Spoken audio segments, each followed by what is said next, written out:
Des milliers de personnes se sont rassemblées à Alger et Kuala Lumpur pour exprimer leur solidarité avec les civils de Gaza. Les gens manifestaient leur mécontentement à l'égard du soutien américain à Israël.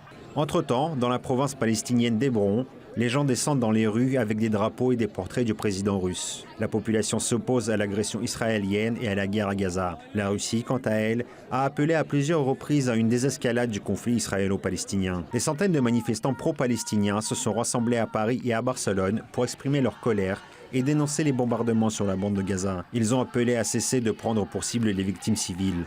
Ces manifestations interviennent après l'explosion de l'hôpital Al-Ali à Gaza mardi, qui a fait 471 morts. On est venu ici pour manifester pour la paix, pour l'arrêt immédiat des hostilités, pour qu'un massacre en train de se dérouler sous nos yeux. Je ne veux pas, moi, dans 50 ans, qu'on dise « je ne savais pas ». On sait, on le voit tous les jours dans les médias. Nous, on est là pour la paix, pour qu'il n'y ait plus de victimes civiles. Des manifestations de soutien au peuple palestinien ont eu lieu dans plusieurs villes d'Amérique latine. Des habitants ont rejoint les communautés palestiniennes dans les villes de Santiago, Quito et Rio de Janeiro, tandis qu'une douzaine de personnes ont organisé une veillée nocturne devant l'ambassade d'Israël à Bogota. Il n'y a eu aucune communication avec ma famille depuis 3 jours. Je n'ai aucune nouvelle de leur part. La dernière fois, ils n'avaient pas d'eau. Ils cherchaient de l'eau, mais il n'y en avait pas. Ils n'avaient pas de nourriture, ils n'avaient pas d'électricité.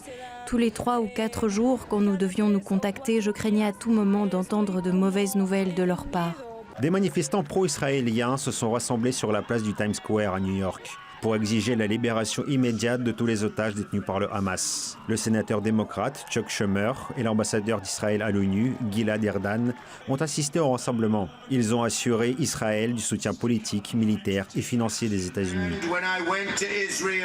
La première chose que j'ai dite quand je suis allé en Israël, c'est « Israël, l'Amérique vous soutient.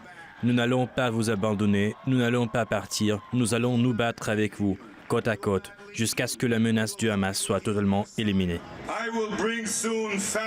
Je vais bientôt inviter les familles des otages au Conseil de sécurité avec moi pour que les représentants les regardent dans les yeux, pour qu'ils voient leur douleur. Le Conseil de sécurité comprendra que tant que nos otages n'auront pas été libérés, il n'aura pas un instant de tranquillité. Gaza n'aura pas un instant de tranquillité.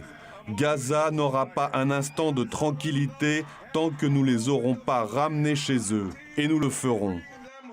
De toute évidence, le conflit qui a éclaté au Moyen-Orient n'affecte pas uniquement les populations touchées directement par ces violences. Mais c'est le monde entier qui semble bouleversé par les tragédies qui se poursuivent quotidiennement au Moyen-Orient.